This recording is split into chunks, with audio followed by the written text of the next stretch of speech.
Hello everyone, welcome back to organised learning channel. अगर आप मेरे चैनल पर नए हैं तो चैनल को सब्सक्राइब करें, वीडियो को एंड तक ज़रूर देखें और अगर आपको वीडियो अच्छी लगे तो वीडियो को लाइक, शेयर और कमेंट करें।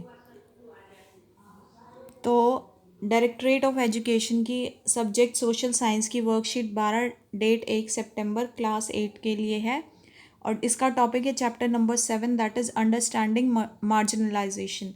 तो माइनॉरिटीज़ एंड मार्जिनलाइजेशन क्या होता है? The constitution provide safeguards to religious and linguistic minorities as part of our fundamental rights. हमारे कॉन्स्टिट्यूशन ने सेफ गार्ड्स प्रोवाइड किए गए हैं रिलीजियस और लिंग्विस्टिक माइनॉरिटीज़ को as part of our fundamental rights. The term minority is most commonly used to refer to communities that are numerically small in relation to the rest of the population. तो जो ये term minority है ये most commonly किस चीज़ के लिए use की जाती है? उन कम्युनिटीज़ को रेफ़र करता है जो न्यूमेरिकली स्मॉल होती है बाकी की पॉपुलेशन के comparatively. However it is a concept that goes well beyond numbers, लेकिन इसके ये सिर्फ नंबर्स तक सीमित नहीं है। ये जो टर्म है इसका मतलब it encompasses issues of power, access to resources and has social and cultural dimensions. ये इसमें पावर के issues, access to resource, social और कल्चरल डायमेंशंस भी हैं जो माइनॉरिटी फेस करती है। The Indian Constitution recognized that the culture of the majority influences the way in which society and government might express themselves. तो जो Indian constitution है उन्होंने रिकग्नाइज किया कि जो मेजॉरिटी का कल्चर है वो इन्फ्लुएंस करता है कि किस वे में हमारी सोसाइटी और गवर्नमेंट जो है वो एक्सप्रेस हो करेगी खुद को।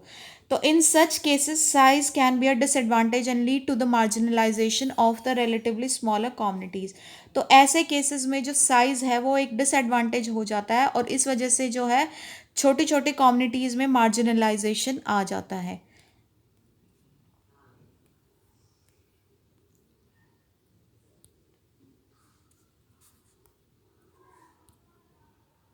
10 safeguards are needed to protect minority communities against the possibility of being culturally dominated by the majority।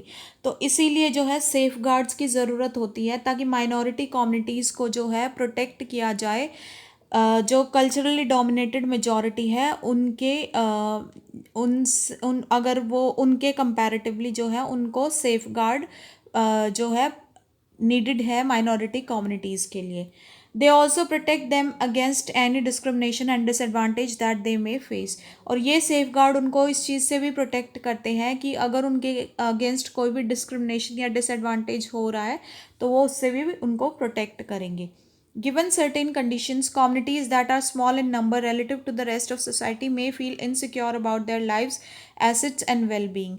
तो कुछ कंडीशंस में क्या हो जाता है कि जो कम्युनिटी स्मॉल है नंबर में रेस्ट ऑफ सोसाइटी के कंपैरेटिवली, वो कई बार इनसिक्योर फील करती है अपनी लाइफ को, एसेट्स को और वेल-बींग को लेकर।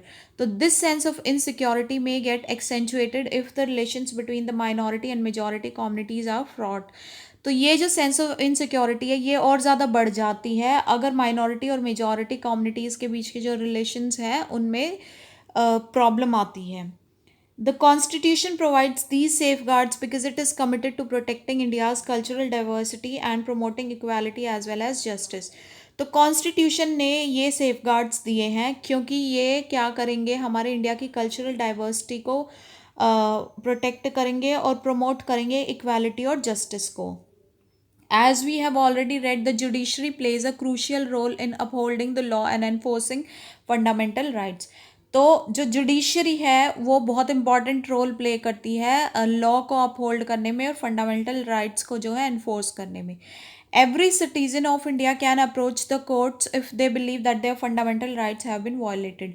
इंडिया का हर सिटीजन जो है वो कोर्ट में अपील कर सकता है अगर उनको ये लगता है कि उनके फंडामेंटल राइट्स को जो है वायलेट किया जा रहा है। तो अब हम कुछ क्वेश्चंस पढ़ लेते हैं। फर्स्ट क्वेश्चन हमारे पास जो है वो है, what do you understand by the term minority community. तो माइनॉरिटी कम्युनिटी का मतलब क्या होता है? तो ये है इसका फर्स्ट क्वेश्चन का आंसर कि the term minority is most commonly use to refer to communities that are numerically small in relation to the rest of the population. ये हो गया फर्स्ट क्वेश्चन का आंसर। सेकेंड क्वेश्चन जो है हमारे पास वो क्या है, Y is the chance of minority communities being marginalized higher।